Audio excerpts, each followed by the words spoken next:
From a captain who escaped while kids drowned, to a ferry where the sea itself caught fire. This is the most disturbing sea disaster iceberg. Let's start at the tip.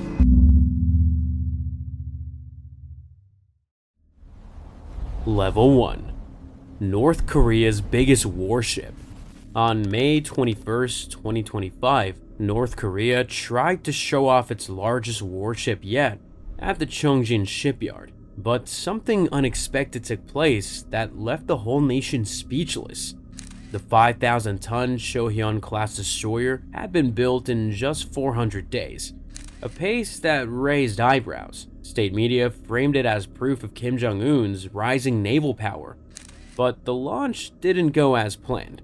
North Korea used a side launch method, sliding the ship sideways into the water. They chose this approach because the country lacks the large docks required for safer forward launches.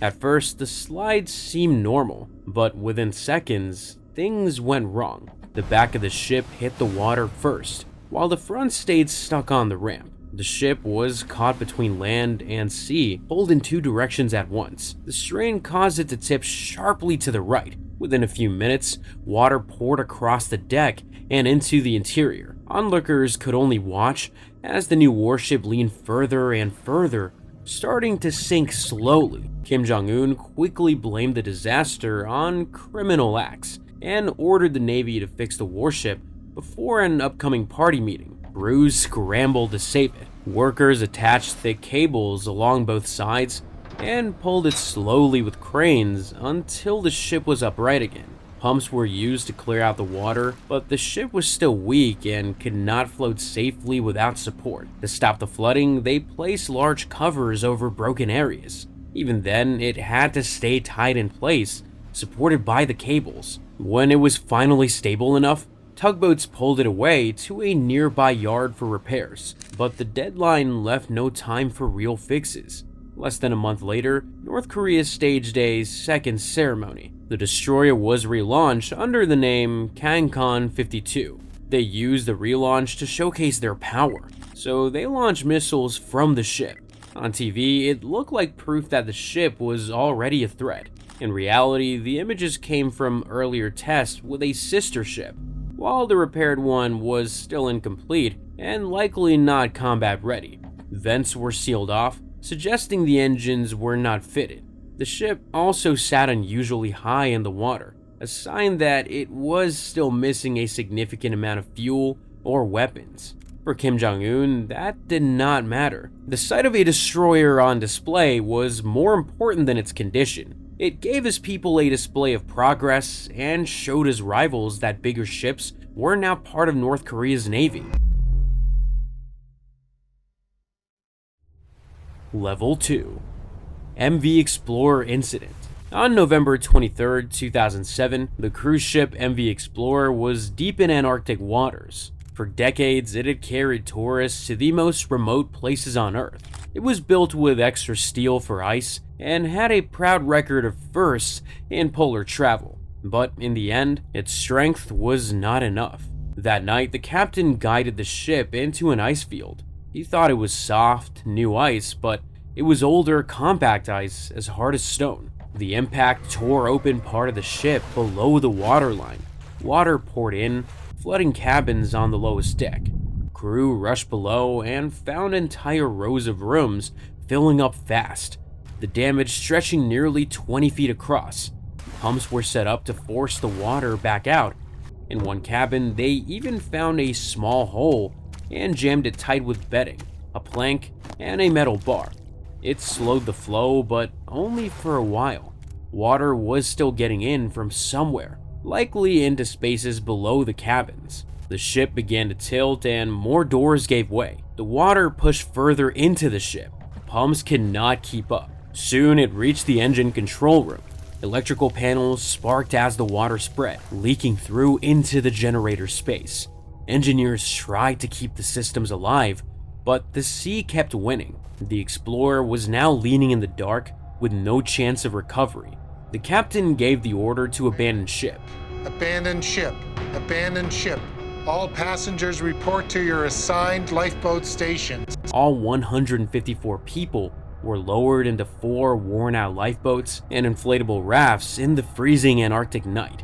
Passengers and crew drifted through the night in silence, tying their boats together so none would be lost, and kept each other awake to fight off hypothermia. The Antarctic cold made every hour feel like an eternity, but finally at dawn, the Norwegian ship MS Nord-Norge reached them. They were followed shortly after by the National Geographic Endeavour and a Chilean Navy icebreaker.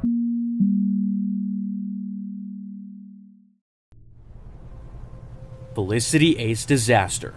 In February 2022, the car carrier Felicity Ace was making its way across the Atlantic. It was carrying almost 4,000 luxury cars, Porsches, Audis, Bentleys, and Lamborghinis, worth over $400 million. After a few hours in the journey, reports claim a lithium-ion battery from one of the electric vehicles sparked, leading to a fire breakout deep in the cargo hold. It started small, but spread quickly through the rows of tightly packed cars. Seats, tires, and fuel all fed the flames. Smoke pushed upward through the decks, filling the ship's narrow passages and control spaces. The crew launched firefighting efforts. Houses and onboard systems were turned on the blaze. For a moment, it looked as if the fire could be contained, but the heat only climbed higher. With conditions worsening, the captain ordered everyone to leave. 22 sailors gathered on deck as helicopters from the Portuguese Navy arrived. They were lifted one by one into the sky in rescue baskets, leaving the Felicity Ace drifting on open seas. Salvage teams arrived next. They tried to cool the steel from the outside and prepared a tow line to pull the ship toward land. Yet the fire refused to die.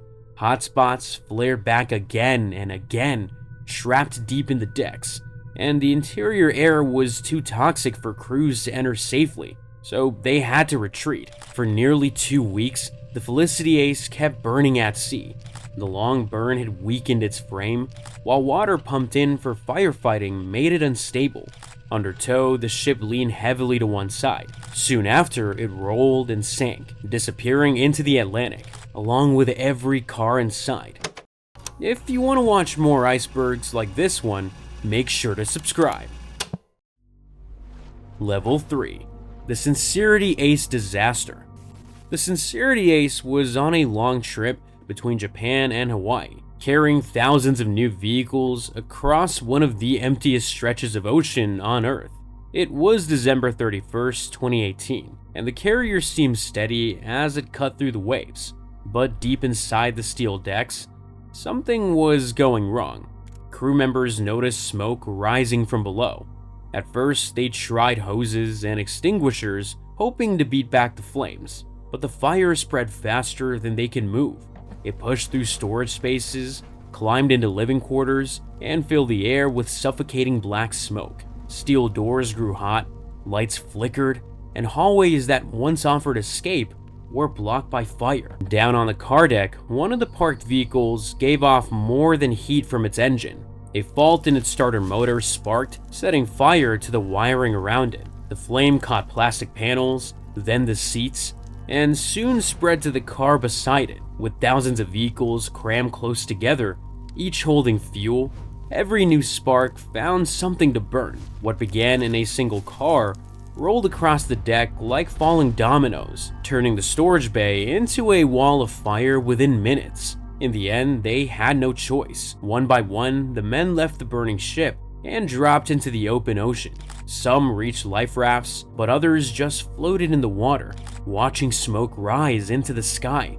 Above them, a Coast Guard plane circled, guiding rescue ships racing in from hundreds of miles away. The rescues stretched through the night. By the time help arrived, 16 men were alive. 4 more were pulled from the sea, unresponsive, and 1 was never found. The Sincerity Ace itself was later towed back toward Japan, its cargo destroyed and its decks blackened. The fire's exact cause has never been made public, leaving only questions behind.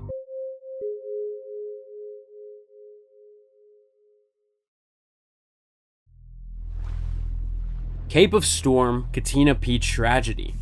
In April 1992, the coast of Mozambique turned black because of the Greek oil tanker Katina P. It was an old ship patched together and on its way to the scrapyard. While crossing the Mozambique Channel, the ship ran into heavy weather. Giant waves slammed against its sides until two of its tanks split open. Thick fuel oil started leaking into the sea, spreading quickly across the surface. At least 3,000 tons poured out in the first few hours. The captain tried to save what was left by steering the tanker towards shallow water near Maputo Bay, but that decision made the situation worse. Oil began washing directly onto the coast, coating beaches and mangroves where people fished and gathered food.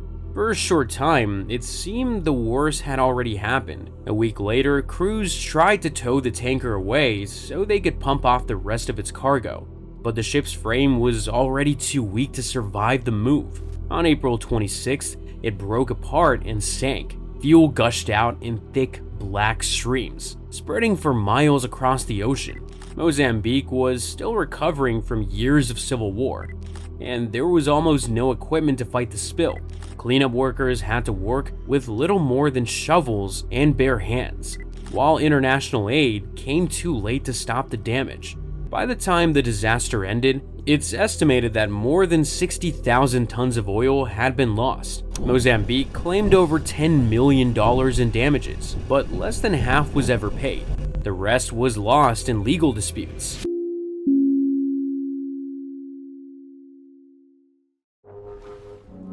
Viking Sky Cruise ship disaster. On March 23, 2019, the cruise ship Viking Sky was sailing off the coast of Norway with more than 1,300 people on board. For a while, it was just another cold day at sea. People were enjoying the trip, even as the seas grew rougher through the day. Strong winds shook the decks, and waves kept hitting the ship. Inside, passengers held onto tables and chairs while the crew tried to steady everyone's nerves. Then, without warning, the engines cut out. Lights went off. The ship no longer had power to fight the storm. Slowly, it began drifting toward the rocky coastline of Estavica, a stretch of sea feared by sailors for centuries. The crew dropped anchors to slow it down, but huge waves, some nearly 30 feet high, kept pushing the ship. The sea was too rough to lower lifeboats safely, so everyone had to wait for the rescue team. Finally, helicopters came in and started pulling people up one by one. Nearly 500 were lifted to safety that way. Many were older passengers who cried as the ship rocked beneath them. At one point, Viking Sky drifted so close to the rocks that only a short distance stood between safety and disaster. If the anchors had failed, the ship would have broken apart. Down below, engineers found the problem. The oil in the engines was too low. In normal weather, this might not have mattered, but as the ship rolled in the heavy waves, the pumps sucked in air instead of oil, and that made the engines stop. A small mistake had left a massive cruise ship helpless at sea.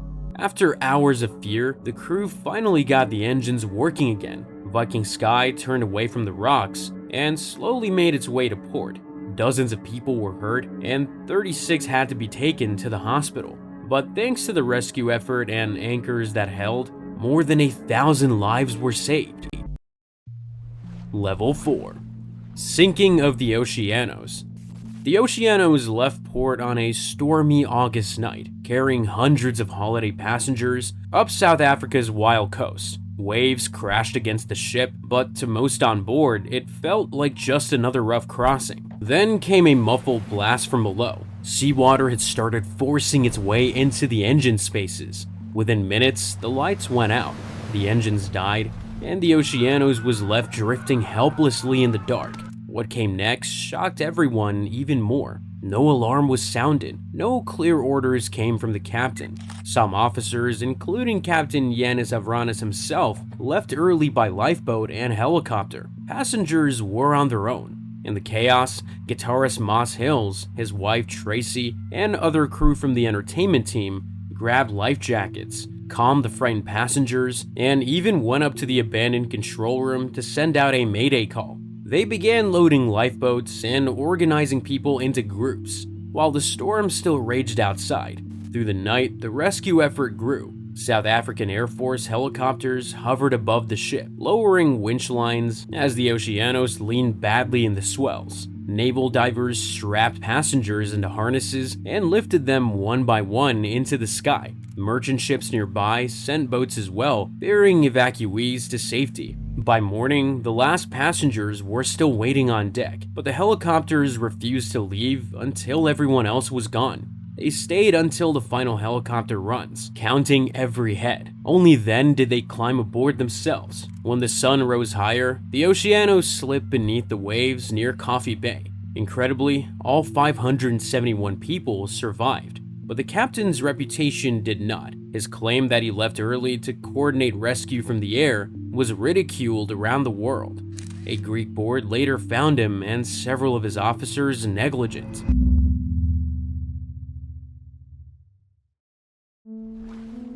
Grande Costa d'Avorio fire.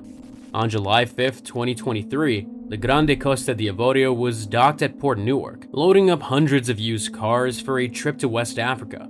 The ship's decks had turned into a massive garage, packed tight with vehicles as the crew and dock workers worked against the clock. But in the blink of an eye, that routine loading job turned into something else entirely. A Jeep Wrangler being used to push a broken-down Toyota suddenly started to overheat. Its transmission fluid spilled out onto the hot engine, and in seconds, it caught fire. The flames jumped from one car to the next.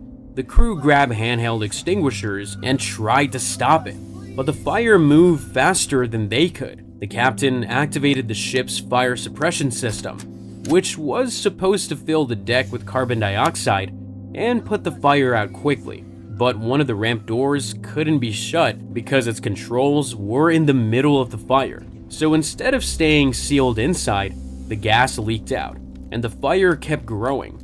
With the system failing, Newark firefighters had to step in. They entered the smoke-filled ship, surrounded by burning fuel and rows of cars packed bumper to bumper. The firefighters had never trained for a fire like this, and there was no clear plan between the city and the port on how to fight one. That confusion came with a high price. 2 firefighters, Wayne Bear Brooks Jr. and Augusto Agiacobo, lost their lives. 6 others were seriously injured while trying to hold the fire back. When the smoke cleared, the damage was estimated at nearly $24 million. MT Terra Nova tanker capsized.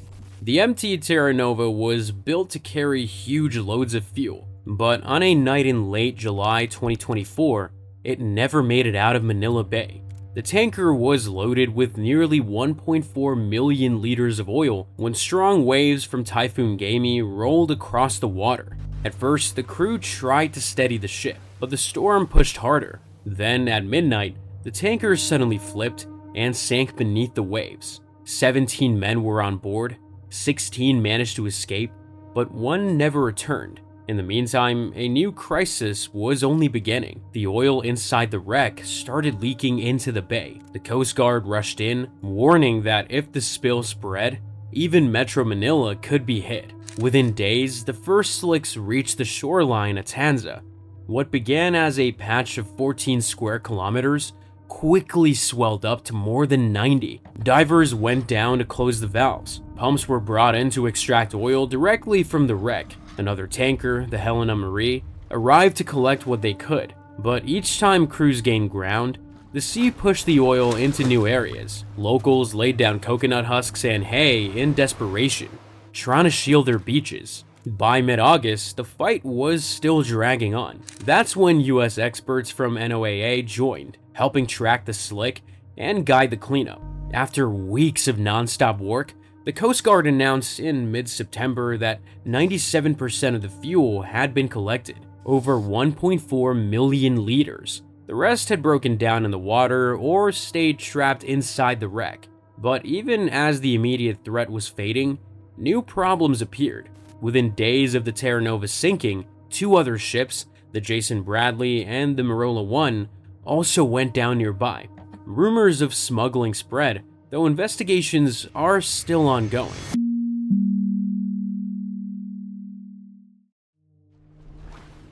Alexander L. Keelan disaster.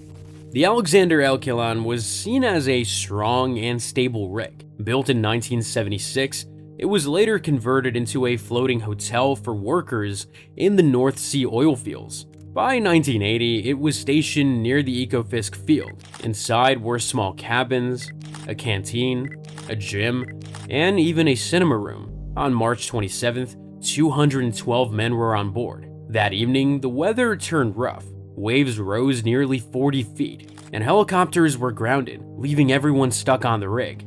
Around evening, as many men settled in to watch a Western movie, 3 loud bangs echoed through the steel. A small weld on a sonar bracket had been cracking for years.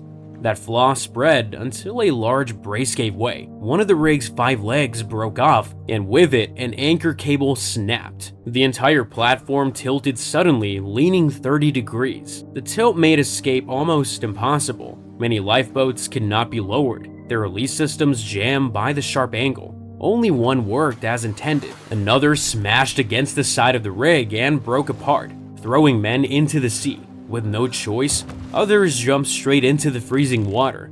Inside the living quarters, open doors let waves rush in and trap people below deck. 20 minutes after the first bangs, more cables snapped and the Keelan rolled over completely. Some men managed to hang on to overturned lifeboats or floating wreckage. One lifeboat even flipped upright again, dragging men underwater before others climbed back in. 7 men swam across the storm to the nearby Ada platform. A support ship called Silver Pit pushed through fog and high waves for over an hour before reaching the scene. Helicopters could not begin lifting people until nearly 11 hours later, when the storm finally eased. Out of 212 men, 123 never came back. Norway made sweeping changes after the tragedy. Stronger design rules, safer lifeboats, stricter training, and better emergency systems became law. These reforms shaped offshore safety around the world. The Keelan was later lifted, drained, and then sunk in a Norwegian fjord. In 1986, a memorial was built near Stavanger, a giant broken chain engraved with the names of the 123 men who never returned.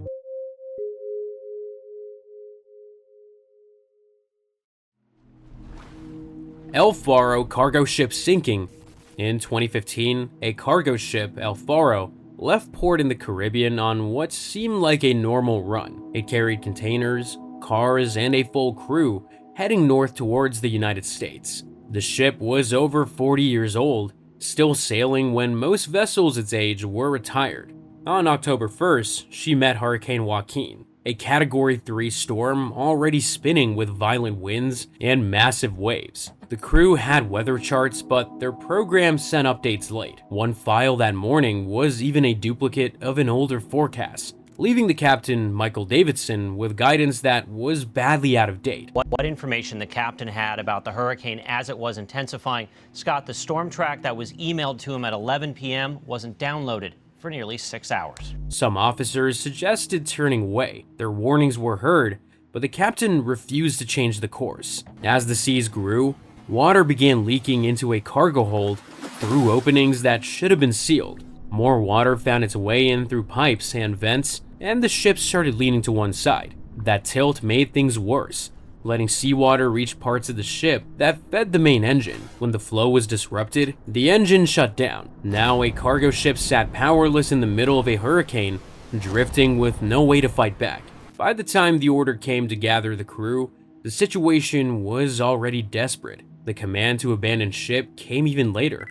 The lifeboats on board were old, open models from the 1970s. In hurricane seas, they stood no chance, and all 33 people on board were lost. Months later, divers recovered the voyage recorder from the wreck, 15,000 feet deep. It held 26 hours of audio. The officers debating the storm, the confusion over old weather files, the rising floodwater, the silence when the engine died, and finally, the captain's last call to abandon ship.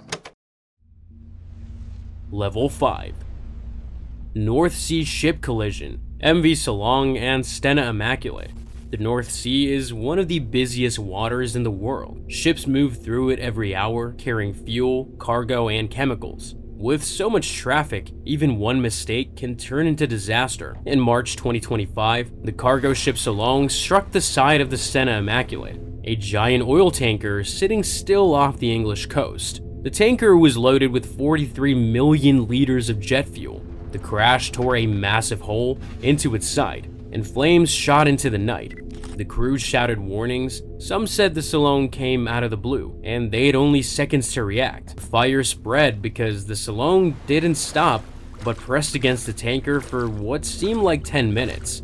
The heat was so close that some sailors had their hair burned as they rushed for lifeboats. 37 crew members were pulled to safety. One was taken to the hospital, and one man, Mark Angelo Pernia from the Solong, was never found. The search for him was cut short as the fire and smoke grew too dangerous. About 2.8 million liters of fuel spilled into the sea. The rest stayed inside the tanker, but the threat was huge. The North Sea is home to busy fishing grounds and large seabird colonies. For a while, it looked like the spill could poison both. Investigators soon found out why it happened. The night was foggy, but not enough to hide a ship as big as the Stena Immaculate. But the Solong kept going at 16 knots and never changed course because there were no lookouts. The captain had been alone on watch for hours. The UK's Marine Accident Investigation Branch began a full probe. The Solong was later towed to Aberdeen,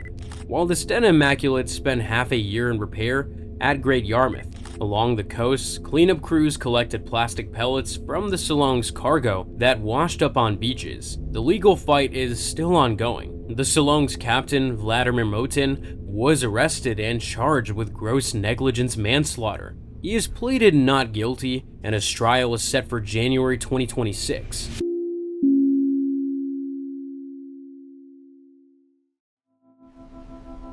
MV Sohae ferry disaster. The Yellow Sea has always been a busy passage for ferries linking Korea's coast and islands, but in October 1993, one of those crossings ended in South Korea's worst ever ferry accident.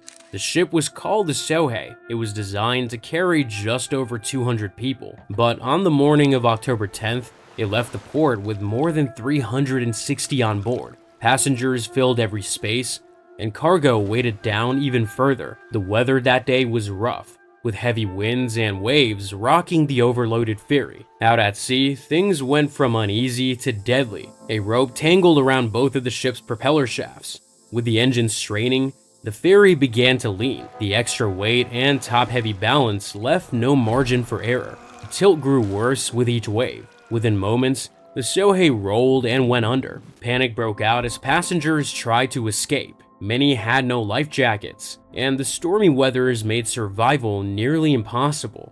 Rescue boats and divers rushed in, but most of the people trapped inside never made it out. By the time the search ended, 292 people had died, only 70 survived.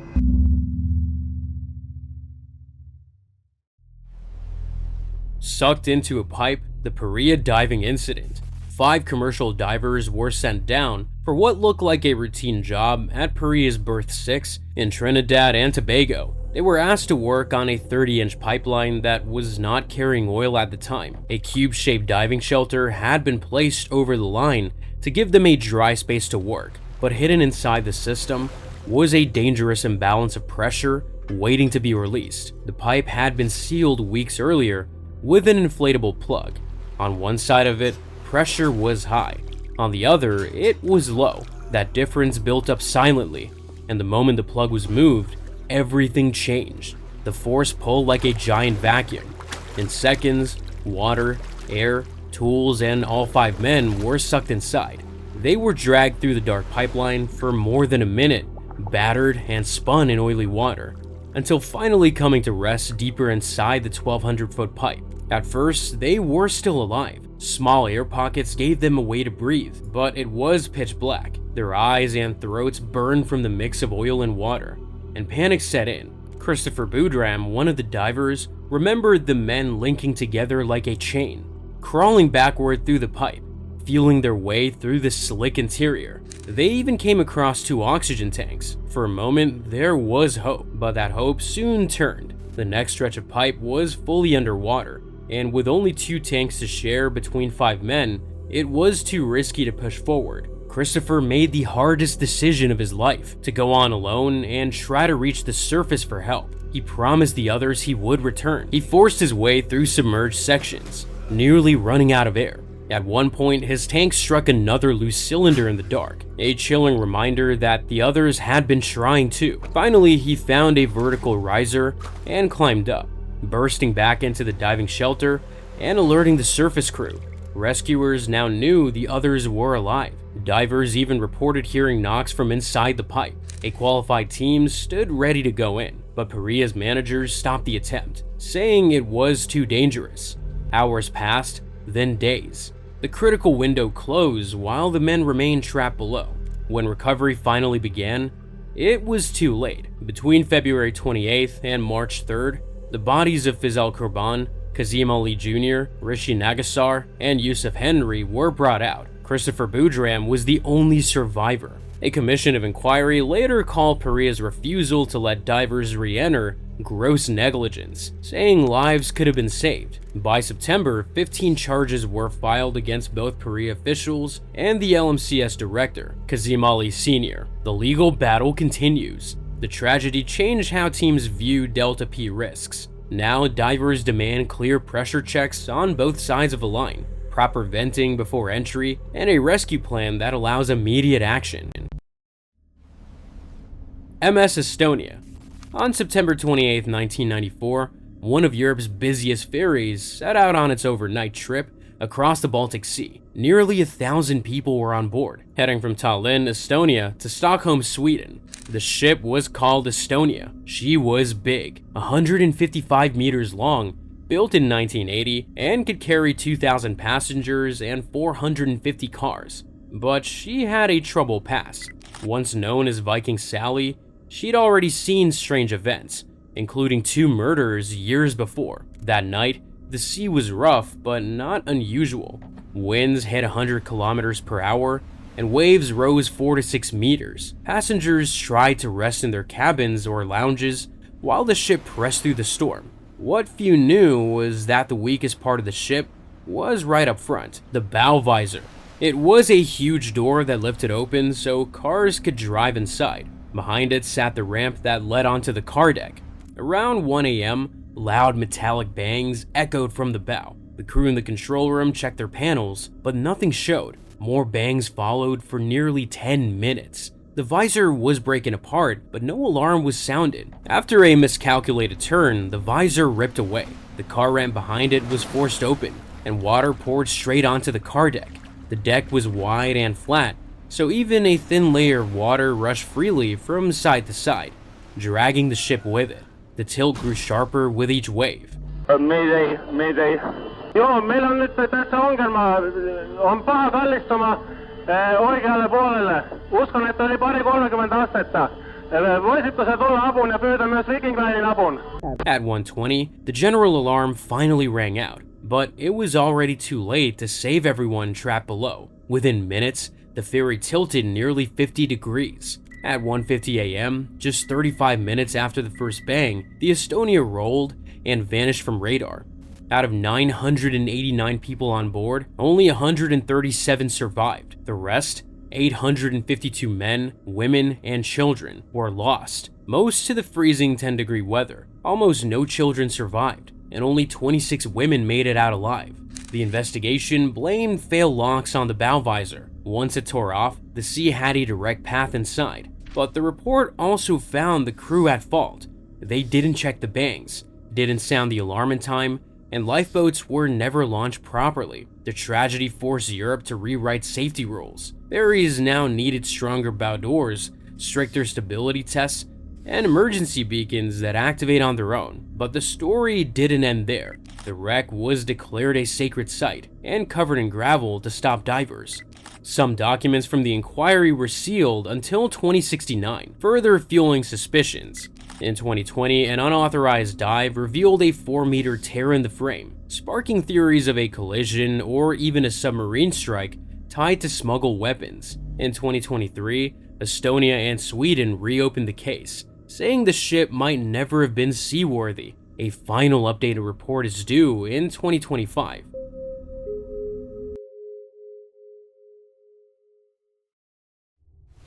Level 6. Kursk, K-141. Russia was showing off its strength at sea on the 12th of August in 2000. Dozens of ships and submarines were taking part in one of the biggest naval drills since the Cold War. Among them was the Kursk, a massive nuclear submarine often described as the pride of the fleet. It was preparing to fire a test torpedo. Crews on the surface waited for the sound of the strike. Instead, they heard something else. Inside the submarine, the trouble had already begun. At the very front sat a torpedo nicknamed Fatty, packed with concentrated hydrogen peroxide fuel, which is a volatile chemical that requires constant maintenance. But years of budget cuts had left it with little upkeep. When that fuel leaked onto metal fittings, it triggered a violent reaction. The torpedo blew apart with an explosion equal to about 200 pounds of TNT. But the real disaster came seconds later. The fire and heat from that first blast spread to other warheads stored nearby. The next explosion was more than 40 times stronger. It ripped open the forward section and hurled the Kursk down to the seafloor, 350 feet below. Seismic stations across Europe recorded the shock and marked it as an earthquake. Most of the 118 sailors never stood a chance, but in the rear of the submarine, 23 men were still alive. They gathered together in the last intact section, hoping rescue would come. Among them was Captain Lieutenant Dmitry Kolesnikov. In the darkness, he wrote a note to his wife Olga, naming the men with him. For a while, they had air and the courage to wait, but on the surface, hours passed without action. Russian commanders had picked up sonar signals of the blast, yet they delayed declaring an emergency. When rescue finally began, their aging submersibles couldn't lock onto the Kursk. Western navies offered advanced rescue craft, but Moscow refused, unwilling to let outsiders near their prized submarine. Trapped men tried to stretch their air using chemical packs that generated oxygen. At first, it bought them more time, but seawater was already seeping in. When it touched the chemicals, it sparked a flash fire that burned through what little air remained. The last survivors never made it out. Under international pressure, Russia finally accepted foreign aid. British and Norwegian divers reached the wreck and knocked on its side, but no response came. When they opened the hatch, they found only flooded chambers. A year later, the Kursk was raised from the seafloor in a massive salvage effort, though the destroyed front section was left behind. For the families, it brought closure, but also renewed anger over how long help had been delayed.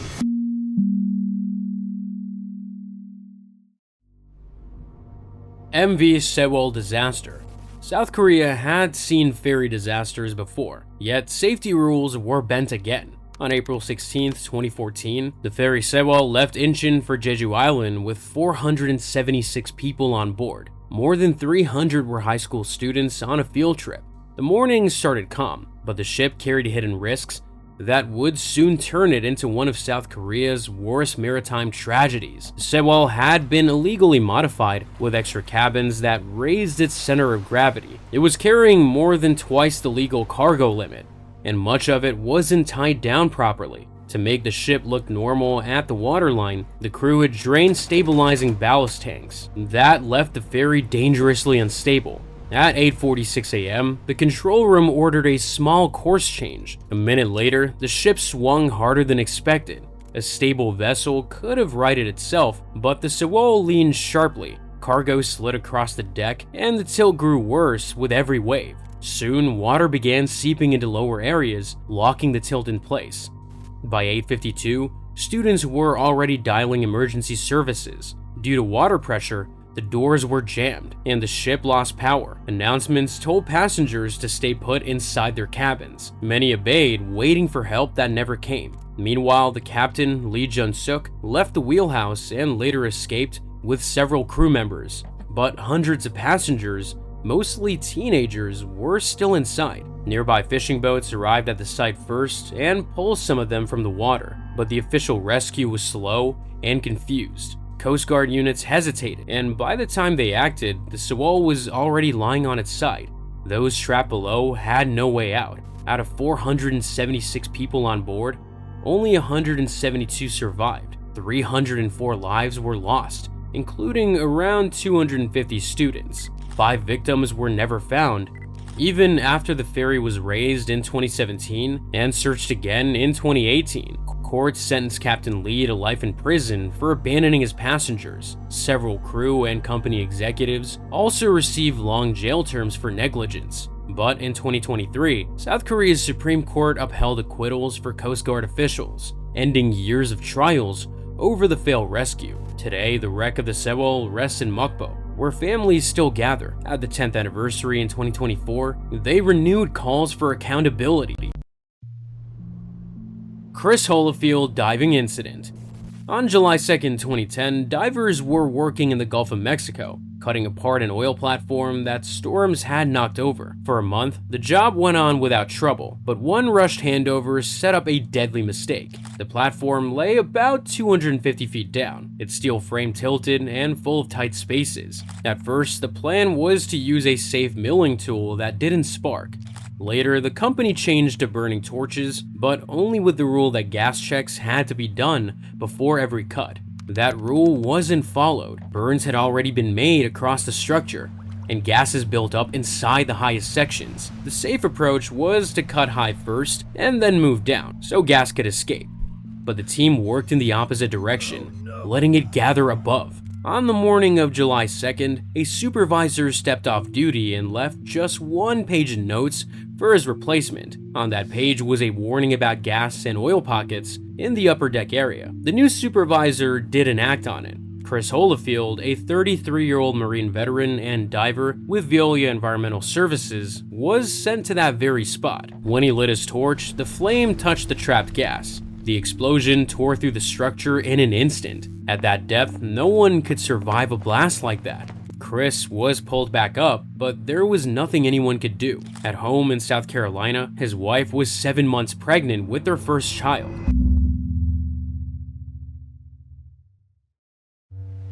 Level 7. MS Al Salam Boccaccio 98 disaster. The ferry set out from Duba in Saudi Arabia on a cold February night in 2006. Its destination was Safaga, Egypt. On board were more than 1,400 people, most of them Egyptian workers returning home, and some pilgrims coming back from the Hajj. The ship carried cars and trucks on an open deck, but the Red Sea was rough that night. Not long into the voyage, a fire broke out on the car deck. The crew rushed with hoses and foam, but the deck drains were blocked, and the water began to pool.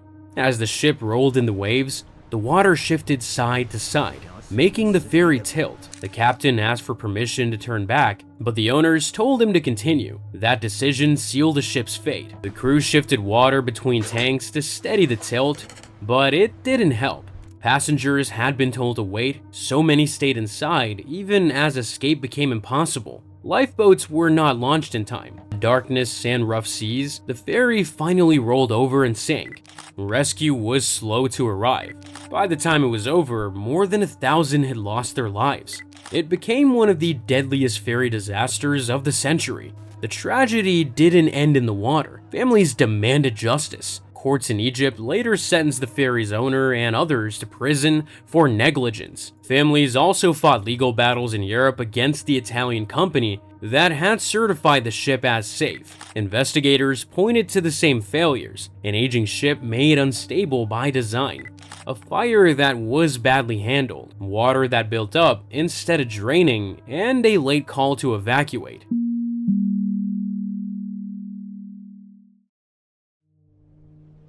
MV Doña Paz.